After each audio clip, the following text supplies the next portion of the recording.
Yo, so yeah, man, I wanted to welcome my guest on this month's show, Eva Lazarus. I wanted to get Eva Lazarus down on my show just because I think she's an amazing artist, done a lot in Bristol, like kind of at the same time as I've been kind of growing my my brand, if you like. She's always been on my radar basically, and I just thought it was a kind of an easy go-to really for us to have a chat, and for her to kind of explain a little bit more about what she does and who she is as an artist in Bristol. So welcome, Eva. How you doing? Hiya, love. You alright? That's that Midlands coming out there, isn't it? Hiya, love. How you keeping anyway? You well? Yeah, I'm good. It's nice to be in Bristol. Yeah, man. Even if it's short, I imagine. Yeah, short and sweet. Do you know what this is? Bittersweet. Yeah, this is what I get these days though. I'm always kind of just popping my toe in and then heading back to countryside. You know what I mean? So yeah, that's my life at the moment. Listen, anyway. you watch like 12 months. I guarantee I'll be back here. I'll miss it too much. I'm down here 3 times a week. Yeah, exactly. Hell, that's the only thing. So yeah, I think the last time I saw, I was doing some work up in Glasgow, wasn't I? And I remember I saw you on a plane or at the airport. Yeah. We kind of crossed paths, and yeah, I was at that point. I don't even think I was recording music, but I was building music studios in Glasgow. So, but yeah, what were you doing up in Glasgow then? It could have been one or two things. It's either I'm going up there for a Mungo session, one of their Walk and Skank nights, or recording with them, or I was also working with a theatre production company. I think that's what I remember you saying that you were out there for. Yeah, that's what it was. So I was in a show called Kid X that ended up being on at Edinburgh Fringe. Had a couple of sold out shows. That's all right. Edinburgh Fringe is a big deal, man. Yeah, it's a big deal, isn't it? Yeah, scary. Yeah, I can imagine. I think I heard that it's like the whole city's just taken over when it's the festival. Yeah, I don't know. I just had this romantic idea that I was going to go in there and we're going to be like actors and actresses. We're just going to be in our thespians, darling. Yeah, thespians, darling. We're just going to be in our green rooms and eating salads and diet water. Pomegranate. Yeah, all of that. And they were just like, get in, get out. We've got other shows. You're not important. Piss off. Yeah. Can I swear? I'm allowed to swear, right? I think you can. Okay, yeah. Basically, we're on after 11. So. Get in, get out, piss off. Yeah. I hear that, man. And I remember another night, because I've probably only seen you a couple of times, like before, but even before lockdown, like recently, you're quite a busy head. But I remember the Jazz Cafe. I saw you guys down at the Jazz Cafe. Sick, that was prominent, I'll always remember that now. I think that was the last time I saw Ebo as well. But yeah. I just remember there's a picture of me on my Instagram, I think, with me with these glasses on stage with Foreign Beggars, and it said look at the L and the K either side, and then the 2 O's were stars in the middle, and I'm just on stage like shouting my face off with these stupid glasses on. But you guys did a set. You did a set with Nao and another girl. I can't remember what her name. Nao and Naomi. Nio and Naomi. Yeah, that's it. Yeah, I mean, you still work with them, or what was that you were doing then? So for a while I was working with Nio and Naomi, and they were doing backing vocals for my show. Yeah. Which was sick. It was sick. And then I've got a couple of dancers now, Tiana and Shanae. Is it as well as, or no? Yeah. I got you. Yeah, just instead of. But it's it's an ever evolving thing. Constantly. Yeah. But that's what's great about it though. I think that stops it from ever getting stagnant or boring. Do you know what I mean? It's good to changes, as they say, a change is as good as a rest. Yeah, so, for sure. Definitely. So let's get on to the basics of it. I mean, where did it all kind of kick off for you, Eva Lazarus, in Bristol? How and where did it kind of kick off for you? No, I was having this conversation today. Yeah, there you go. Some of the first recordings. Seasoned. Yeah, ready. Actually, some of the first recordings that I ever did in Bristol was, Windmill Hill. There's the block of flats. Yes. I know them pretty well. Yeah. So I know someone in those flats. Oh yeah. Yeah, me too. So in that block of flats, there was a studio, and I used to just go hang out there. And I mean, I was already singing and writing and stuff, but I didn't know anybody around, and I was just around people who were doing stuff. Yeah. So they were like, "You can do stuff. So I did, and then eventually I ended up doing, sneaking in and grabbing the mic on nights and just muscling my way in. A woman after my own heart. That's literally how you got to do it. You know, Yeah. that's the way for a lot of us. That's Yeah. how, you know, you don't. I never grew up with you know. I get this impression that, you know, like even in, you know, like in the grime scene, having these youth centers where there was like a hub of stuff going on. Do you know what I mean? I never really had that. Do you know what I mean? I always felt like I was kind of latching on to anyone music. Oh, you do music? Oh, cool. You know, and they were the coolest people. So I'd just put myself around anyone that was doing anything like that. You know, so yeah. But I think that's, you know, when you're hungry to be a part of, just hungry to be a part of something where you can share what you've got. Yeah. You will find a way. You will find the club night. You will find the open mic. You will find the jam. You will find the DJ. You will find an MC who's tired and wants to pass the mic. That's it. Yeah. And it happens, you know, like I forgot my bars quickly. That's it. You always see that little opportunity, you know, like, or they just want to go to the toilet or get a drink, and you're just like, they just give you the, they just put it in your hand sometimes. You want it? Yeah, cool, I'm gone. No, but I love that, and that's part of, like, you know, sound system culture as well. I think. Do you know what I mean? Is that there are no real rules to it. Do you know what I mean? I think you know, you can have a like, you know, you could try and have a like a guideline or something like that. Do you know what I mean? Like a way to try and, but it's different for everybody, and the same for everybody as well. It's like you say, muscling your way in. I think like it's been like a mixture of different ways into music for me, because I'm quite versatile. So I play guitar and I sing, and then I also sing and rap, and across different genres as well. So I spent a lot of time muscling my way into lots of different music scenes, like wherever, get in where you fit in. I could fit in a lot of places, so I just kind of made it work. But it ended up working out pretty good. But do you think that's kind of helped in your visibility of, you know, of your fans or of other people, you know? The fact that you had fingers in so many pies. Yeah. Love a pie, me. Yeah. You know, it's a Bristol thing, isn't it? But no, the fact that you had your fingers in so many pies, you know, I mean, maybe that does kind of give you a much wider audience, you know? Yeah, I think it's a help, and at the same time, it can be a hindrance. I think, you know, some of the advice that I've got from people in the industry is just like, you know, it's hard for people to follow, you know, if you're doing lots of things, especially if they're not into all of the aspects of the things that you're doing. But then you've got to ask yourself the question, who am I doing this for? Yeah. And that's a big question. And I didn't start doing this to please everybody. Yeah. I started doing this to express myself. And the you know, the gift is that some people will come with me on some parts of that journey, and other people will come with me on other parts of that journey. And I don't expect everybody to love everything I do. Jesus, I don't. Even some of my favorite artists, I don't love everything they do. Yeah, of course. There's not many albums that I can listen to all the way through. Do you know what I mean? I could probably count on one hand how many albums that I like every single track on. You know? Yeah. And that, you know, I think that's the mark of it. The less that you don't play, I mean, the less that you don't play on an album, it speaks volumes. Yeah, you know what I mean? for sure. But yeah, no, definitely. And another thing I wanted to touch on, I mean, I remember being in Central Spills. And like, you know, I remember it was that kind of time where in Bristol we were up and coming, or we thought we were up and coming. You were up and coming. And like, you know, it was very male driven what we were doing, very kind of male centric. And I remember us, you know, we'd be like, right, we need some female attitude on our stuff. Do you know what I mean? And you were always the kind of first thought in people's heads, and even then it was quite hard to kind of tie you down. Do you know what I mean? It's quite hard to get to get a piece of you. Do you know what I mean? It was like, you know, we might get but also, you know, you were doing lots of different stuff with lots of different people at the time as well. And I remember thinking, she's doing quite a bit. Like, we need to get her now. Do you know what I mean? Before, like, you know, before it's too late, kind of thing. But how did you kind of find it? You know, in Bristol for one, but also being a female in Bristol. You know, doing a lot of the things you've done have been quite male heavy, if you like. So I mean, is that been a spur for you, or do you think that's kind of that's hindered you in any way at all?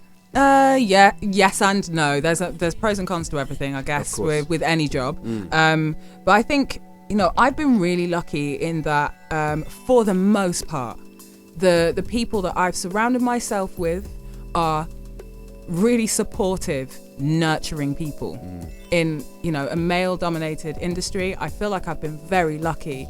The people that I've worked with, the DJs that I've worked with, MCs, producers, for the most part, and I'm not saying everybody, because some of you were trash. I know you got some stories. I got plenty, but we're not here for that. Every female in the music industry has got stories about bad men. Do you know what I mean? That's for sure. Yeah, that is for sure. But for the most part, I've been really lucky to have a lot of good support and people to call on for advice. Like, I don't have a manager. I manage myself. I've been managing myself poorly, and then a little less poorly, and now I feel like I'm doing an okay job. Yeah. I still feel like there are going to be blind spots for where I'm mismanaging myself, but it is what it is until it is what it ain't. I like that though. Yeah. But I have people that I can call when I'm struggling with contracts. I've got people I can call when I'm thinking about release and schedule and strategy. I've got people I can call on where it's like, okay, I don't understand X, Y, and Z. Please, can you? And I've got so many people, so many men in this industry that I can contact, and they will help me work things out. And I will pay that forward to any woman who of course. DM me, because I've got plenty of info to share. But then is that down to, you know, your talent and down to the experiences that you've kind of had and kind of monopolized on over your time or your career as a musician? I mean, you know, not everyone has maybe had those same opportunities, so maybe some people might only have access to crappy people that don't necessarily help as much. Do you know what? I think because I've worked on so much music, you've been exposed to a wide variety of people, I imagine. Yeah, and I think you know, being around people that I find inspiring, or people that I'm like, wow, you really get, I don't know, I'm hungry to know stuff, so I'm always like, what about this? Have you got 5 minutes? I really need to know about this. I'm a geek. I want to know stuff about the industry that I'm in, and I don't know everything, so I've got to ask questions. But any expert would be happy to elaborate on their craft. Exactly. Do you know what I mean? So, you know, yeah, for sure. We got a couple of tracks. Shall we play some music to break it down a little bit? Yeah. I think you sent me a couple of tracks, so we'll play one of them. Which is the one you'd like to play first? So I've got a double single coming out with Next Men. And when's that coming up? On the 23rd of April. 60. And yeah, so actually, is this first bit of music in a while, or have you been releasing through lockdown and stuff? Actually been releasing through lockdown. Do you know, I for me, like, it slowed down right at the beginning last year. Yeah, but then same. obviously I had the Garage EP out. I've got other bits and to be fair, it's a banger. It's so good. I know you are an advocate of that. I'm the number one fan. All the streams are mine. I do love your morning post. I can't lie. Bubbling. But yeah, so you have been releasing throughout the difficult times, the dark times. Yeah, I put out a single with DC Breaks, and another single with Rhythm Punks, and I'm just about to put out this double single with Next Men. The first one, Afterglow, we've done like a reggae sound system dub plate of Afterglow. Nice. Yeah. I want to hear it. So we get that on, and then we'll come back after that. Swoo. So yeah, just carrying on from where we left that off, really. So yeah, you mentioned Mungo's Hi-Fi. I mean, how did you kind of get connected with Mungo's Hi-Fi and start working with them? So they actually hit me up. They found a video online of me playing guitar and singing, and they wanted to make a version of that song. And I was actually already working on it with somebody else. I was like, oh no, because I really want to work with Mungo's. Yeah. I was like, I'm sorry, I'm working on that. Just keep the link, and when you've got something, send me something. I'm there in a heartbeat. Yeah. And do you know what?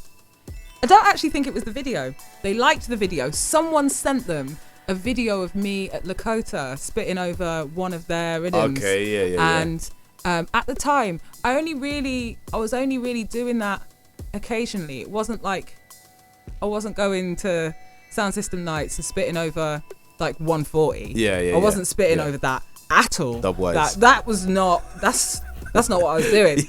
But then I kind of accidentally found out that I could do that, and I was sick. Another thing. Yeah, I mean, if you can roll with that kind of, that deep deep sound, you know what I mean, that kind of that dubwise sound, then you've just, is another avenue to add to your entourage, you know, your Arsenal. Yeah. That's the one.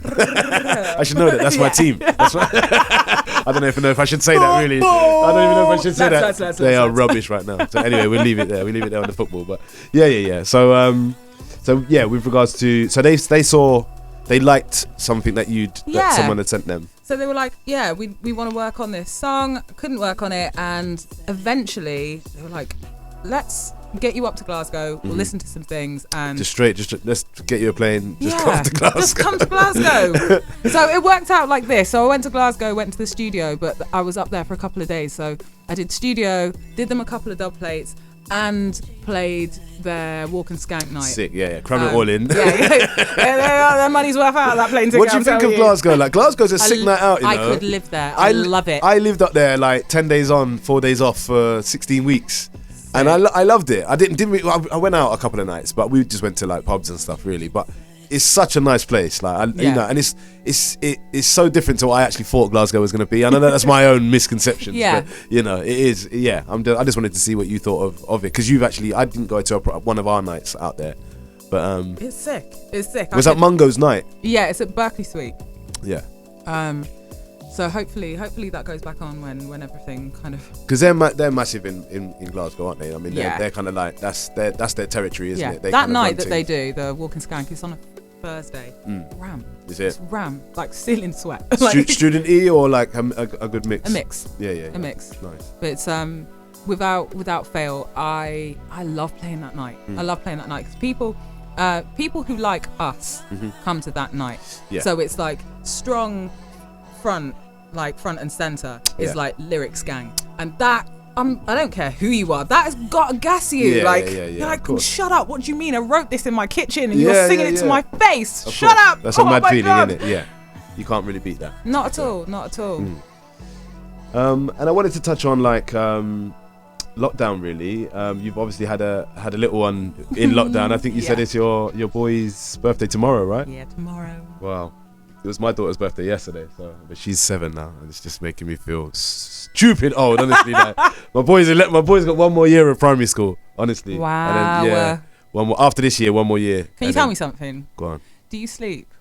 Right, do I look tired? No, I'm just wondering if it gets any better, or if this is my life forever. It does. I'm tired. No, it does. My for one, I've got really good kids, and they've got good behavioural issues or no behavioural issues, and for 2, it does. Yeah. I mean, when they're young, they're demanding. They're more demanding. And now I can shut them up with a biscuit and a bit of time on the Switch.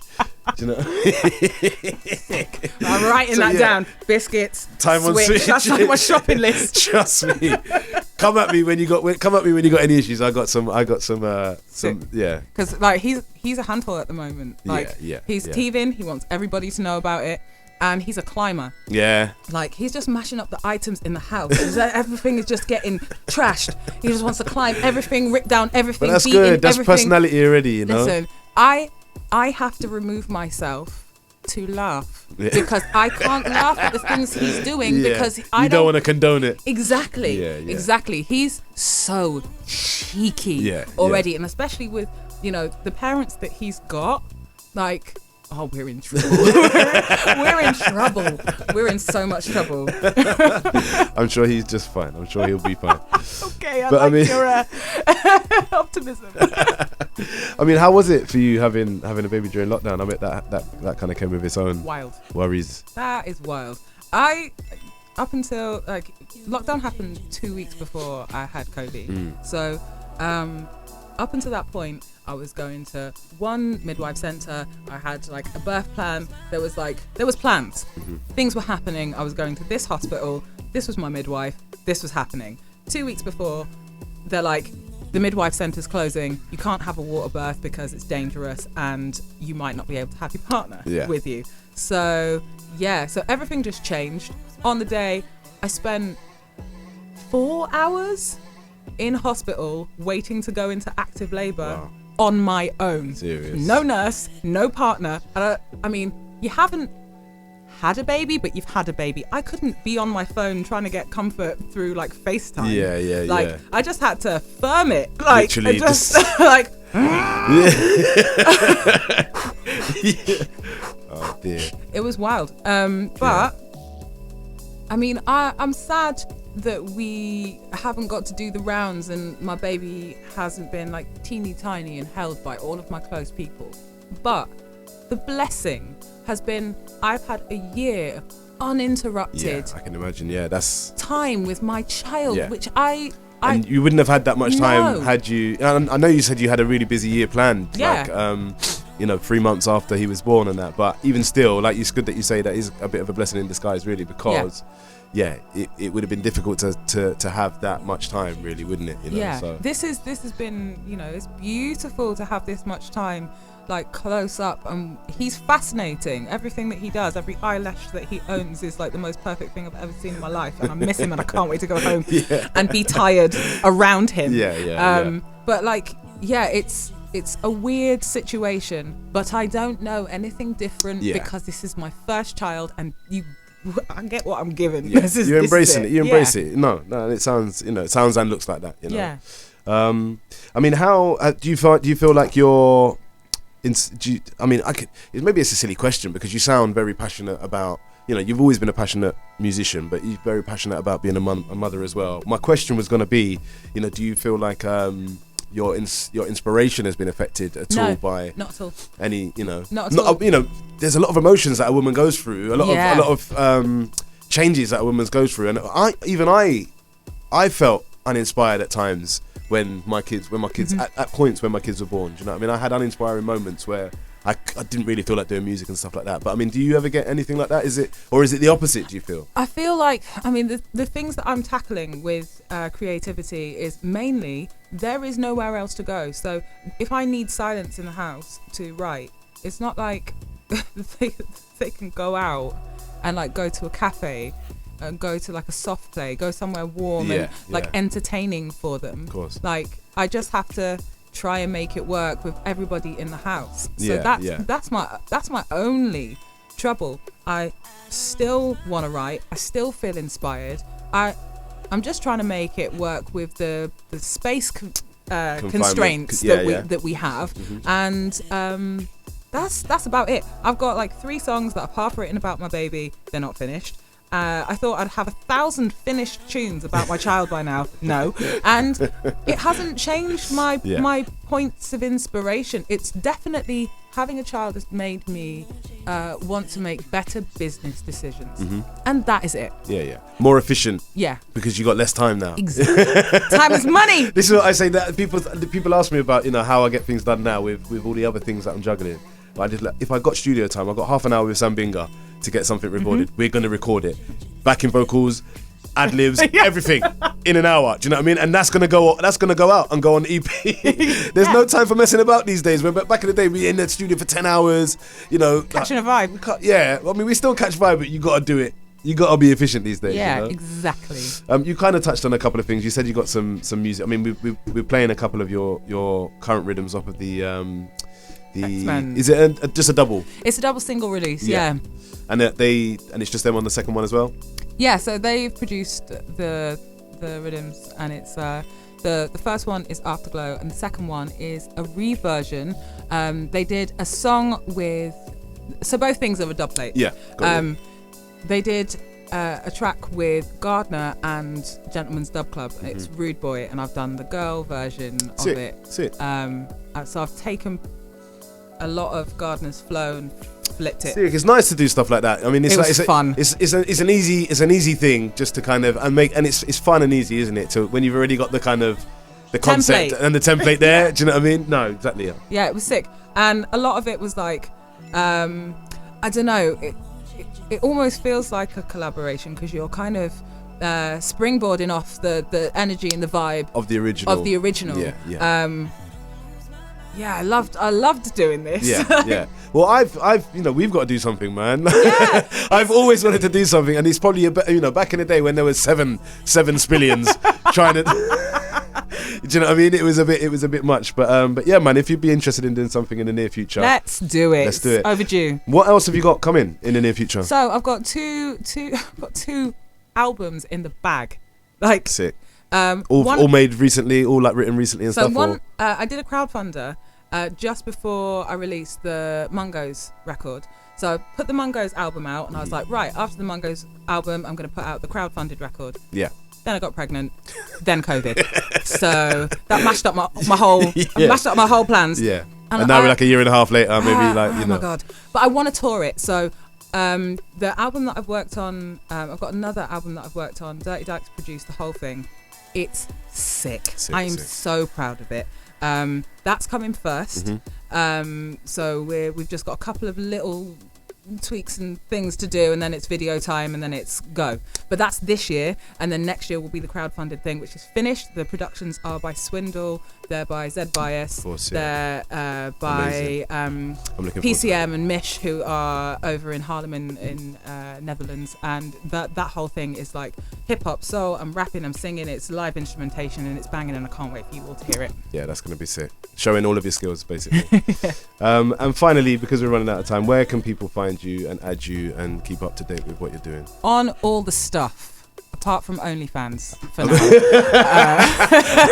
At Eva Lazarus. There you go. Eva, thank you very much for coming on the show this month. It's been amazing just to chat and just to kind of get an idea of what you're doing now and how it's been for you over the last few months. But yeah, good luck for the future. Enough love, man. Enough love, always. Don't touch that dial. Swoop.